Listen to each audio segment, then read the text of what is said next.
നമസ്കാരം. വയനാട് ദുരന്തത്തെ തുടർന്ന് വിവിധ സാംസ്കാരിക പരിപാടികൾ നിർത്തിവെച്ചിരുന്നു. ഒരു കൂട്ടം പേർ ദുരിതം അനുഭവിക്കുമ്പോൾ നമ്മൾ ആഘോഷങ്ങളിൽ പങ്കെടുക്കുന്നത് ശരിയല്ല എന്ന നിലപാടിലായിരുന്നു സർക്കാരും പൊതുജനങ്ങളും. എന്നാൽ ഈ ഒരു തീരുമാനത്തിന് അറുതി വരുത്തിയിരിക്കുകയാണ് സർക്കാർ. പൊതുജനങ്ങളോട് പറയുന്നത് ഒന്നും പ്രാവർത്തികമാക്കുന്നത് മറ്റൊന്നുമാണ്. മാത്രമല്ല, ഒരു സമൂഹത്തെ മാത്രം മാറ്റി നിർത്തുന്ന നിലപാടാണ് സർക്കാർ ഇപ്പോൾ കൈക്കൊണ്ടിരിക്കുന്നത്. വള്ളംകളി നടത്തുന്നതിലാണ് സർക്കാർ ഇരട്ടത്താപ്പുമായി എത്തിയിരിക്കുന്നത്. അതായത്, വയനാട് ദുരന്തത്തെ തുടർന്ന് തൃശ്ശൂരിലെ പുലിക്കളി, ആലപ്പുഴയിലെ വള്ളംകളി എന്നിവ നിർത്തിവെക്കുകയായിരുന്നു. എന്നാൽ പുലിക്കളി നിർത്തിവെക്കുന്നത് തൃശ്ശൂരിലെ ഒരു കൂട്ടം പ്രവർത്തകരുടെ ഉപജീവനത്തെ ബാധിക്കുമെന്നതിനാൽ അതിന് അനുമതി ലഭിച്ചു. എന്നാൽ ആലപ്പുഴയിലെ വള്ളംകളിക്ക് അനുമതി നൽകിയിരുന്നില്ല. അതേസമയം സർക്കാർ ഇപ്പോൾ ചെയ്യുന്നത് ഒരു തരത്തിലുള്ള മാറ്റി നിർത്തലാണ്. ബേപ്പൂരിൽ കോടികൾ മുടക്കി വാട്ടർ ഫെസ്റ്റിന് അനുമതി നൽകിയിരിക്കുകയാണ്.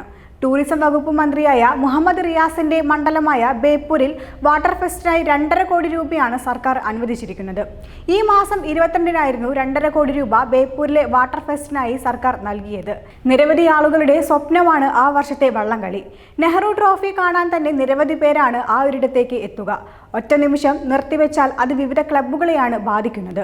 മുണ്ടക്കൈ ചൂരൽമല ഉരുൾപൊട്ടലിനെ തുടർന്ന് നെഹ്റു ട്രോഫി മാറ്റിവെക്കുമെന്നായിരുന്നു പരാമർശം. ബോട്ട് ക്ലബ്ബുകൾ പരിശീലനം തുടങ്ങിയിരുന്നുവെങ്കിലും സർക്കാർ അനുമതി നിഷേധിക്കുകയായിരുന്നു. നെഹ്റു ട്രോഫി മത്സരത്തിൽ 19 ചുണ്ടൻ വള്ളങ്ങളടക്കം ആകെ 75ഓളം വള്ളങ്ങളാണുള്ളത്. വള്ളംകളി മാറ്റിവെക്കുന്നതോടെ 50 ലക്ഷത്തിലേറെയാണ് ഓരോ ക്ലബിനും ഉണ്ടാകുന്ന നഷ്ടം. 1 കോടിയാണ് നെഹ്റു ട്രോഫിക്കായി സർക്കാർ നൽകുന്ന തുക. ബാക്കി ചെലവിനാവശ്യമായ തുക സ്പോൺസർഷിപ്പിലൂടെയാണ് കണ്ടെത്തുന്നത്.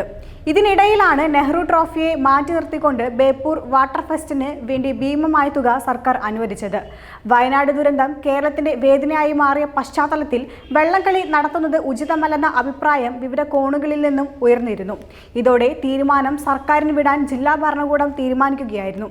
മുൻപ് വെള്ളപ്പൊക്കത്തെ തുടർന്ന് 2018-ലും 2019-ലും നെഹ്റു ട്രോഫി വള്ളംകളി മാറ്റിവെച്ചിരുന്നു. കോവിഡ് സമയത്ത് വള്ളംകളി നടത്തിയിരുന്നില്ല. ഒന്നും മാറ്റിവെക്കുന്നത് ആർക്കും എതിരല്ല. എന്നാൽ ഒരിടത്ത് അനുവദിക്കുകയും മറ്റൊരിടത്ത് അനുവദിക്കാതിരിക്കുകയും ചെയ്യുന്നതിൽ സർക്കാരിന് ഇരട്ടത്താപ്പുണ്ടെന്നാണ് ആക്ഷേപമുയരുന്നത്. സർക്കാർ എല്ലാവർക്കും ഒരുപോലെയാണ് പ്രവർത്തിക്കേണ്ടത്. എന്നാൽ ഒരു കൂട്ടരെ സംരക്ഷിക്കുകയും മറ്റൊരു കൂട്ടരെ മാറ്റി നിർത്തുകയുമാണ് ചെയ്യുന്നത്. എന്തായാലും സർക്കാരിന്റെ ഈ സമീപനം ഒട്ടും ശരിയല്ല എന്ന് മാത്രമല്ല, വിവേചനമാണ് കാണിക്കുന്നത്. ബേപ്പൂരിൽ വാട്ടർ ഫെസ്റ്റിനെ ആശ്രയിച്ചുകൊണ്ട് ജീവിക്കുന്ന ഒരുപാട് പേരുണ്ട്. അതുപോലെ തന്നെയാണ് ആലപ്പുഴയിലും. ഇതിനെ ആശ്രയിച്ചുകൊണ്ട് മാത്രം പ്രവർത്തിക്കുന്ന കച്ചവടക്കാരും മറ്റുമുണ്ട്. അത്തരം സാഹചര്യങ്ങളിൽ മറ്റുള്ളവരെയും കൂടി പരിഗണിക്കേണ്ടതുണ്ട്. വയനാടിന് ആശ്വാസം പകരുന്ന സർക്കാർ ഇപ്പോൾ സ്വീകരിച്ച നിലപാട് വിഭാഗീയതയാണ്. ഇതിനെ ചൊല്ലി മറ്റു പ്രതിഷേധങ്ങൾ ഉയരുമെന്നത് ഉറപ്പ് തന്നെയാണ്. സ്വയം പ്രശ്നങ്ങൾക്ക് വഴിവെക്കുകയാണ് സർക്കാർ ചെയ്യുന്നത്. പ്രതിപക്ഷം പറയുന്നത് പോലെ തങ്ങളുടെ ആളുകൾക്ക് എന്തുമാകാമെന്ന നിലപാടാണ് ഇവിടെ വ്യക്തമാകുന്നത്.